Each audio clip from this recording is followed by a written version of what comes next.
ಕೇಳ್ಬೋದಿತ್ತಲ್ಲ, DCM ಇದಾರವರು intelligence ಸರ್ಕಾರಕ್ಕೆ intimation ಕೊಡ್ತಾ ಇರುತ್ತೆ, ಏನೇನು ಕಾನೂನಾತ್ಮಕ ಹೋರಾಟಗಳು ಅವ್ರೇನು ಮಾಡ್ತಿರ್ತಾರೆ, ಕೋರ್ಟಲ್ಲಿ ಏನಾಗುತ್ತೆ ಅಂತ ಪ್ರತಿಯೊಬ್ಬರಿಗೂ ಕೂಡ ಗೊತ್ತಿರುತ್ತೆ. ಆದರೆ ದೇವರಾಜೇಗೌಡ ನನ್ನನ್ನು ಅವನು ಭೇಟಿ ಅಲ್ಲ, ನನಗೀಗ ಯೋಚನೆ ಮಾಡ್ತಾ ಇದ್ದೀನಿ, ಅವನು ನನ್ನ ಒಟ್ಟಾರೆ ಸಿನಾರಿಯೋ, ನನ್ನ ಇಂಟೆಲಿಜೆನ್ಸು, ನಾನು 35 ವರ್ಷ ರಾಜಕಾರಣದಲ್ಲಿ ಎಲ್ಲ ಕೆಟ್ಟದ್ದು ಒಳ್ಳೆಯದೆಲ್ಲ ನೋಡಿರ್ತಕ್ಕಂಥ ಈ ಪಟ್ಟಿನಲ್ಲಿ ದೇವರಾಜೇಗೌಡ ನಮ್ಮನ್ನು ಉಪಯೋಗಿಸ್ಕೊಂಡು DK ಅವ್ರ ಕೈಲಿ ಮಾತಾಡಿಸ್ಕೊಂಡು ನಾನೇನೋ ಮಾಡಿದ್ದೀನಿ, ಇದನ್ನೇನಾರು ಮಾಡಿ ಕೋರ್ಟ್ಗೆ ಹಾಕಿ CBI ತೊಗೊಂಡು ಹೋಗೋದಕ್ಕೆ ಏನಾರು ಒಂದು ಅವಕಾಶ ಸಿಗುತ್ತೆ ಅನ್ನೋ, ಯಾಕಂದ್ರೆ ನಾವು CBI ಕೊಡ್ತೀನಿ ಅಂತ ಹೇಳಿದ್ದಾನೆ ಶಿವರಾಮೇಗೌಡ್ರ. ಈಗ ಬಳಸ್ಕೊಳ್ಳೋದಾಗಿದ್ರೆ ಯಾಕೆ ಎಲ್ಲ ಶಿವರಾಮೇಗೌಡ್ರೆ ನನಗೆ ಗೊತ್ತಿಲ್ಲ.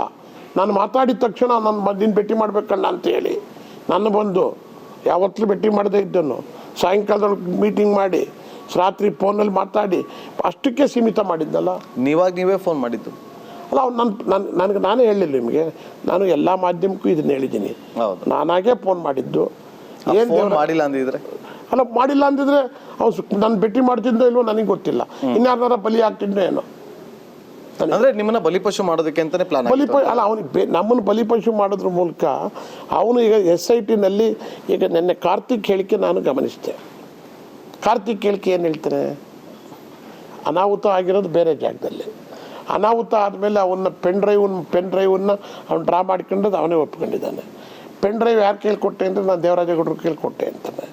ದೇವರಾಜೇಗೌಡರ ಕೈಲಿ ಯಾಕೆ ಕೊಟ್ಟೆ ಅಂದರೆ ದೇವರಾಜೇಗೌಡರು ಏನು ಹೇಳ್ತಾರೆ, ನನ್ನ ಕೈಲಿ ಮುಚ್ಚಿದ ಲಕೋಟೆನಲ್ಲಿ ಕೊಟ್ಟು ಸೈನ್ ಮಾಡಿಸ್ಕೊಂಡಿದ್ದೀನಿ ಅಂತಾನೆ. ಅವನೇನು ನಮ್ಗೆ ಅದು ಹೇಳಿಲ್ಲ, ನೆನ್ನೆ ಹೇಳ್ತಾರೆ ನಾನು ಪೆನ್ ಡ್ರೈವ್ ಕೊಟ್ಟಿಲ್ಲ, ಪೆನ್ ಡ್ರೈವ್ ಕೊಟ್ಟಿರೋದು ಯಾವುದೋ ನಂದು ಜಮೀನು ವಿಚಾರದ್ದು, ನಾನು ಕೊಟ್ಟಿರೋದು ಮೆಮೊರಿ ಚಿಪ್ ಕೊಟ್ಟಿದ್ದೀನಿ. ನಾನು ಈಗ ಅನ್ನಿಸ್ತಾ ಇದೆ ನನಗೆ ಈ ನಾನು ಕೊಟ್ಟಿರ್ತಕ್ಕಂಥ ಏನು ನಗರ ಚಿತ್ರಗಳಿದಾವೋ ಅಷ್ಟು ಮಾತ್ರ. ನಡಿ ಈಗ ಶುರು ಮಾಡೋಣ.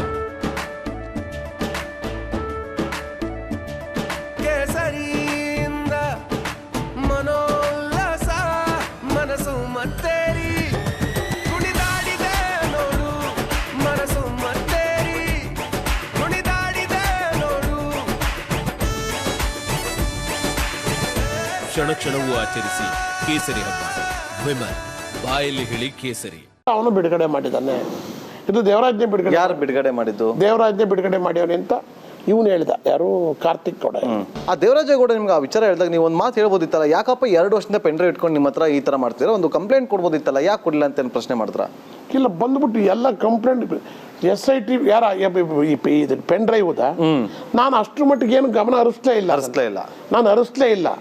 ನಾನು TV ಮಾಧ್ಯಮದಲ್ಲಿ ನೀವೇ ತೋರ್ತಿದ್ರಲ್ಲ ಎಲ್ಲನೂ, ಯಾರ್ಯಾರು ಬಿಡುಗಡೆ, ಏನೇನಾಯ್ತು, ಯಾರ್ಯಾರು ಗಲ್ಲಿ ಲಂಚ್ತಾ ಇದ್ದಾರೆ, ಇದೆಲ್ಲ ಎಲೆಕ್ಷನ್ನಲ್ಲಿ ನಡೆದಿರೋದು. ನನ್ನನ್ನು ಭೇಟಿ ಮಾಡಿರೋದು 29ಕ್ಕೆ, 26ಕ್ಕೆ ಎಲೆಕ್ಷನ್ ಆಗಿದೆ. ನಮ್ಗೆ ಅದಕ್ಕೆ ಗೊತ್ತೇ, ನಾವು ಎಲ್ಲ ನಮ್ಮ ಕೆಲಸಗಳ ಮೇಲೆ ನಾವು ಬ್ಯುಸಿ ಇದ್ವಿ. TV ಆ್ಯಕ್ಟಾಗಿ ಏನು ಬರುತ್ತೆ ಅನ್ನೋದು ನೋಡ್ತೀವಿ. ಪೆನ್ ಡ್ರೈವ್ ವಿಚಾರ ಬಂದಿದ್ದು 25 ಮೇಲೆ ನಮಗೆಲ್ಲ ಗೊತ್ತಾದ್ದು. ಅದಾದ್ಮೇಲೆ ನಾನು ಪ್ರೆಸ್ ಮೀಟ್ ಮಾಡಿದೆ. ಪ್ರೆಸ್ ಮೀಟ್ ಮಾಡಿದ್ಮೇಲೆ ದೇವರಾಜೇಗೌಡಂಗೆ ನಾನೇ ಮಾತಾಡಿದೆ.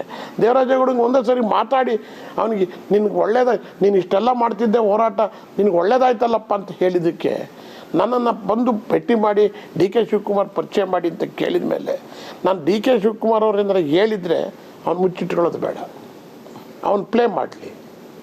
ಅವನು ಯಾಕೆ ಮಾಡಿದ್ದಾನೆ ಅಂದರೆ ಈ ಪೆನ್ ಡ್ರೈವ್ ನೆನ್ನೆ ನಾನು ಕಾರ್ತಿಕ್ ಗೌಡ ಹೇಳಿಕೆ ಕೊಟ್ಟಿರೋದು ನೋಡಿದ ಮೇಲೆ ಪೆನ್ ಡ್ರೈವನ್ನ ದುಡ್ಡಿಗೆ ಮಾರಾಟ ಮಾಡಿರ್ತಕ್ಕಂಥ ದೇವರಾಜೇಗೌಡ. ಯಾರಿಗೆ ಮಾರಾಟ ಮಾಡಿರ್ಬೋದು, ಯಾರಿಗೆ ಮಾಡಿದ್ರೆ ನನಗೆ ಗೊತ್ತಿಲ್ಲ. ಯಾರೋ ಹಂಚಿ ಇಷ್ಟೊಂದು ಸಾವಿರಾರು ಗಟ್ಟಲೆ ಹಂಚಬೇಕಾದ್ರೆ ಯಾರಿಗೆ ಮಾರ್ಯವನೆ ಅಂತ ನನಗೆ ಗೊತ್ತಿಲ್ಲ. ಅಂದ್ರೆ ಮಾರೋದು ನಿಮಗೆ ಒಂದು ಅಲ್ಲಲ್ಲ ಮಾಹಿತಿ ಕಾರ್ತಿಕ್ ಗೌಡ ಸ್ಪಷ್ಟ ಮಾಡಿದಾನೆ ನೆನ್ನೆ. ನೀವು ಮಾಹಿತಿ ತಗೊಳ್ಳಿ ಅದನ್ನ. ಕಾರ್ತಿಕ್ ಗೌಡ ನಾನು ಇನ್ನೊಬ್ಬನ ಬಿಟ್ಟು ಯಾರ ಕೈಲೂ ಕೊಟ್ಟಿಲ್ಲ. ಅಂದ್ರೆ ದೇವರಾಜೇಗೌಡನೇ ಮಾರಾಟ ಮಾಡಿದ್ದಾರೆ ಅಂತೇಳಿ ಅವನು ಮಾರಾಟ ಮಾಡ್ಯಾರೆ ಅಂತ ಹೇಳಲಿಲ್ಲ, ನಾನು ಅದು ಹೇಳ್ತಾ ಇದ್ದೀನಿ. ಯಾಕೆಂದ್ರೆ ಈ ಮನುಷ್ಯ ನೀವೀಗ ಆರೋಪ ಮಾಡ್ತಾ ಇದ್ದೀರಿ, ನಾನು ಮಾಡಿರ್ಬೋದು. ನಾನು ಈಗಲೂ ಹೇಳ್ತೀನಿ, SIT ಒತ್ತಾಯ ಮಾಡ್ತೀನಿ, ಇವನ ಹಣಕಾಸಿಂದು 2-3 ತಿಂಗಳದು ಎಲ್ಲಿ ಇವನ ಹಣಕಾಸು ಎಷ್ಟು ಬಂದಿದೆ, ಯಾರ ಅಕೌಂಟಿಗೆ ಬಂದಿದೆ, ಏನಾಗಿದೆ ಅನ್ನೋದನ್ನ SIT ಅವ್ರು ತನಿಖೆ ಮಾಡಬೇಕು.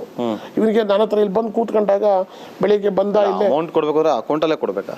ಯಾರು ಅಮೌಂಟ್ ಬರಬೇಕು ಅಂದ್ರೆ ಅಕೌಂಟ್ ಥ್ರೂನೇ ಕೊಡ್ಬೇಕು. ಚೆಕ್ ಹೆಂಗ್ ಮಾಡಿ ನನಗೆ ಗೊತ್ತಿಲ್ಲ. ನೀವು ತನಿಖೆ ಆಗ್ಲಿ ಅಂತ ತನಿಖೆ ಆಗ್ಲಿ, SIT ಅವರು ಇವನ್ನ ತನಿಖೆ ಮಾಡಬೇಕು. ದೇವರಾಜೇಗೌಡ ಒಬ್ಬ ದೊಡ್ಡ ಫ್ರಾಡ್ ಅಂತ ನಮಗೆ ಅನಿಸ್ತದೆ. ಇದೆಲ್ಲ ಹಿನ್ನೆಲೆ ನೋಡಿದಾಗ ಇವನೆಲ್ಲರನ್ನು ಅಣ್ಣ ಅಂತಾನೆ. ಡಿ ಕೆ ಶಿವಕುಮಾರ್ನು ಅಣ್ಣ ಅಂದ ನಮ್ಮ ಮುಂದೆ, ನನ್ನನ್ನು ಅಣ್ಣ ಅಂದ. ಆಮೇಲೆ ಇಲ್ಲಿ ನಾನು ಹುಡುಕೊಂಬಂದಿದ್ದ ಇಲ್ಲಿಗೆ, ಇದೇ ಹೋಟೆಲ್ಗೆ ನಾನು ಫೋನ್ ಮಾಡಿದೆ, ನನಗೆ ಫೋನ್ ಮಾಡಿದೆ, ಎಲ್ಲಿದ್ದೆ ಅಣ್ಣ ಅಂದ. ನಾನು ಇಲ್ಲಿ ನಾನು ಐ.ಐ.ಟಿ ಹೋಟ್ಲಿಗೆ 3 ಗಂಟೆಗೆ 2 ಗಂಟೆಗೆ ಬರ್ತೀನಿ ಹಿಂದೆ, 2 ಗಂಟೆಗೆ ಬಂದು ಕಾಯ್ಕೊಂಡು ಕೂತಿದ್ದ. ಊಟ ಮಾಡಿಲ್ಲ ಅಂದ, ಊಟನೂ ಮಾಡಿಸ್ತೆ ನಾನು. ಊಟ ಮಾಡಿ ಆದಮೇಲೆ ನಾನು ಎದ್ದು ಈಚೆಗೆ ಬಂದೆ ಇಟ್ಗೆ ಒಂದು 10-20 ಜನ ನಾನು ಕಾಯ್ಕೊಂಡಿದ್ರು. ಅವ್ರತ್ತೆಲ್ಲ ಮಾತಾಡುವಾಗ ಇವನು ಬರುವಾಗ ಏನು ಭಾಷೆ ಅಂತಂದು ನನಗೆ ಗೊತ್ತು. ಆಗಲೇ ನಾನು ಇವನು ಸ್ವಲ್ಪ ವೀಕ್ ಇದ್ದಾನೆ ಕೇಸು ಅಂತ ನಾನು ಅಂದ್ಕೊಂಡಿದ್ದು. ಅಲ್ಲಿ ಹಾಸನದವರು ಇದ್ದರು, ಒಂದಿಬ್ಬರು ಇಂಪಾರ್ಟೆಂಟ್ ಲೀಡ್ರುಗಳು. ಇವನೇನು ಇಲ್ಲಿ ಬರ್ತಾವನಲ್ಲ ಡಾಂಗು ಅಂದರು, ಇದೇ ಭಾಷೆ ಬಳಸಿದ್ರು ಅವನ್ನ. ಆಗ ಕರೆದ್ರು ಡಾಂಗು ಅಂದರು. ಅಂದರೆ ನನಗೆ ಗೊತ್ತಿಲ್ಲ ಆ ಭಾಷೆ, ಹಾಸನದವ್ರು ಹೇಳಿದ್ದು. ಇವನ್ಯಾಕೆ ಇಲ್ಲಿ ಬರ್ತಾವನು ಡಾಂಗು ಅಂದರು. ನಾನೇ ಅಲ್ಲಿ ಒಳಗೆ ಊಟ ಮಾಡ್ತಿದ್ದೋ ಕಣ್ರಿ, ನಾನು ಅವನು ಭೇಟಿ ಮಾಡ್ತಿದ್ದೋ, ನಾನು ನಿಮಗೆ ಟೈಮ್ ಕೊಟ್ಟಿದ್ದೆಲ್ಲ ಅದಕ್ಕೆ ಇಲ್ಲಿ ಬಂದೆ ಅಂತೇಳಿ ನಾನು ಹೊರಗಡೆ ಕೂತ್ಕೊಂಡು ಮಾತಾಡ್ತಿದ್ದೆ. ಆ ಸಂದರ್ಭದಲ್ಲಿ ಅವನು 2-3 ಪ್ರಸ್ತಾಪ ಮಾಡಿದ. ಚರ್ಚೆ ಎಲ್ಲ ಶುರುವಾಯ್ತಲ್ಲಿ. ಇದನ್ನು ಆಗ ಇವನು ಎಕ್ಸ್ಪ್ರೆಸ್ ಮಾಡಿದ, ಈ DCM ಇದು CM DCM ಇದ್ರ ಬಗ್ಗೆ ನಿಮಗೆ ಗೊತ್ತಿಲ್ಲ, ನನಗೆ ಗೊತ್ತು, ಇದನ್ನು ಮುಚ್ಚಾಕ್ಬಿಡ್ತಾರೆ, ಈ ಕೇಸ್ ನಡೆಯೋಕ್ಕೆ ಬಿಡಲ್ಲ ಅಂದ. ಯಾರಂತ? ದೇವರಾಜೇಗೌಡರು. CM DCM ಮುಚ್ಚಾಕ್ಬಿಡ್ತಾರೆ, ಇದನ್ನ ನಡೆಯಕ್ಕೆ ಬಿಡಲ್ಲ ಅಂದರು. ನಾನು ಹೇಳಿದೆ, ನೀನು 2 ವರ್ಷದಿಂದ ಹೋರಾಟ ಮಾಡ್ತಾ ಇದ್ದೀಯ, ಈ ಘಟನೆಯನ್ನು ನೀನು ಇದಕ್ಕೆ ಹೋರಾಟ ಮಾಡ್ತಿದ್ದು ಈ ನ್ಯಾಯ ಸಿಗಬೇಕು ಅಂತ. ಸರ್ಕಾರ SIT ಮಾಡಿದೆ, ವಿಚಾರ ಹೊರಗೆ ಬಂದಿದೆ, ಎನ್ಕ್ವೈರಿ ಆಗಲಿ, ನೀನು ಯಾಕೆ ತಲೆ ಕೆಡ್ಸ್ಕೊತೀಯ? ಈಗ ಆಗಲಿ ಬಿಡು, ಅದನ್ನ ಯಾಕೆ CM DCM ಸರ್ಕಾರ ಮಾತಾಡ್ತಾ ಇದ್ದೀಯಾ? ನಿನಗಾಗೋದು ಒಳ್ಳೇದಾಗಬೇಕಲ್ವಾ, ಆಗಲಿ ಬಿಡು ಅಂತ ಅಂದೆ. ಕಾಂಗ್ರೆಸ್ ಗೌರ್ಮೆಂಟ್ ಬಂದು ಹತ್ರ 1 ವರ್ಷ ಆಗ್ತಾ ಬರ್ತಿದೆ. ಕಾಂಗ್ರೆಸ್ ಗೌರ್ಮೆಂಟ್ ಗೊತ್ತಿರಲಿಲ್ವ ವಿಚಾರ? ನನಗೆ ನಾನು ದೇವರಾಜೇಗೌಡಂದು ಮೊನ್ನೆ ಪ್ರಜ್ವಲ್ ರೇವಣ್ಣವರ ವಿಡಿಯೋ ರಿಲೀಸ್ ಆಗಿದೆ ಅಂತ ಚುನಾವಣೆ ಹಿಂದಿನ ದಿವಸ ಗೊತ್ತಾಯ್ತು ನಮಗೆ. 26ನೇ ತಾರೀಕು ಚುನಾವಣೆ, 26ನೇ ತಾರೀಕಿಗೆ 1 ದಿವಸ ಮುಂಚೆ 25ಕ್ಕೆ ಯಾವುದೋ TV ಸ್ವಲ್ಪ ಸುದ್ದಿ ಮಾಧ್ಯಮಗಳಲ್ಲಿ ಬಂತು. ಆಮೇಲೆ ನಮ್ಮ ಕೆಲವು ಡ್ರೈವರ್ಗಳಲ್ಲೂ ಮಾಹಿತಿ ಹಂಗೆ ಅಣ್ಣ ನಮಗೂ ಬಂದಾವೆ ಎಲ್ಲರಿಗೂ ಹರಿದಾಡ್ತಾವೆ ಅಂತಕ್ಕಂಥ ಮಾತು ಹೇಳ್ತಿದ್ರು. ಇದು ಚುನಾವಣೆ ಮುಗಿದೋಯ್ತು. ಚುನಾವಣೆ ಮುಗಿದ್ಮೇಲೆ 29ನೇ ತಾರೀಕು ಯಾರೋ ಬಂದು ದೇವರಾಜೇಗೌಡ ನಿಮ್ಮನ್ನು ಕೇಳ್ತಿದ್ದ ಅಂದಾಗ, ನಿಮ್ಮನ್ನು ಮಾತಾಡಬೇಕು ಅಂತಿದ್ದ ಅಂತ ಅಂದಾಗ ತಗಳಪ್ಪ ಫೋನ ಅಂದ. ಇದು ಕಾಕತಾಳಿ.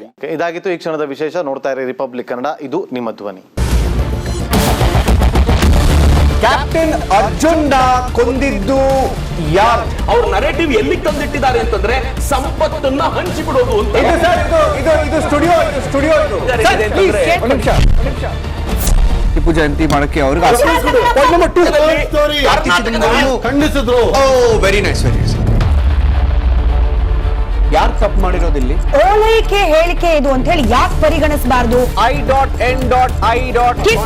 ಇದು ವೇದಿಕೆ, ಇದು ಫೋಟೋ ಎಲ್ರಿಗೂ ಒಂದು ಟೈಮ್. ನಿಮ್ಮ ಸಮಯ ಮುಗಿದಿದೆ. ಅವ್ರು ಹೇಳೋಕ್ಕಿಂತ ಮುಂಚೆನೆ ಹೇಗೆ ಪ್ರತಾಪ್ ಸಿಂಹ ಪಾಸ್ ಕೊಟ್ಟಿದಂತ ಆಗ್ಲಿ ಡಿಕ್ಲೇರ್ ಆಗೋಗಿತ್ತು ಅಂತ ನನಗೊಂದು ಡೌಟ್ ಬಂತು. ಸಾಕು ನಿಲ್ಸಿ. ಕೆಟ್ಟ ಪದ ಬಳಕೆ ಕಾಂಬಿನೇಷನ್ ಇಟ್ಟಿಲ್ಲ ನಾವಿಲ್ಲಿ.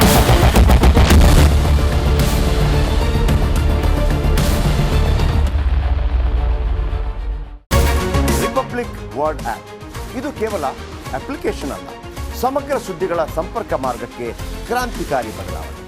ರಿಪಬ್ಲಿಕ್ ವರ್ಡ್ ಆಪ್ ಕೇವಲ ಸುದ್ದಿ ಅಪ್ಲಿಕೇಶನ್ ಪರಿಚಯಿಸ್ತಾ ಇಲ್ಲ, ಬದಲಾಗಿ ಡಿಜಿಟಲ್ ಸುದ್ದಿ ಬಳಕೆಯ ಹೊಸ ಯುಗಕ್ಕೆ ನಾಂದಿ ಹಾಡ್ತಾ ಇದೆ. ಇದೊಂದು ಬ್ರೇಕಿಂಗ್ ನ್ಯೂಸ್, ಪ್ರಭಾವಶಾಲಿ ಕಾರ್ಯಕ್ರಮಗಳಿಗೆ ಗಟ್ಟಿಯಾದ ನ್ಯೂಸ್. ಇಲ್ಲಿ ಕೇವಲ ತಾಜಾ ಸುದ್ದಿ, ಅದರ ನೇರ ಪ್ರಸಾರ ಮತ್ತು ಚರ್ಚೆಗಳಿಗೆ ಮಾತ್ರ ಅವಕಾಶ. ರಿಪಬ್ಲಿಕ್ ವರ್ಲ್ಡ್ ಆಪ್ ಡೌನ್ಲೋಡ್ ಮಾಡಿಕೊಳ್ಳಿ. ಗೂಗಲ್ ಪ್ಲೇ ಸ್ಟೋರ್ ಮತ್ತು ಆಪಲ್ ಆಪ್ ಸ್ಟೋರ್ನಲ್ಲಿ ಲಭ್ಯವಿದೆ.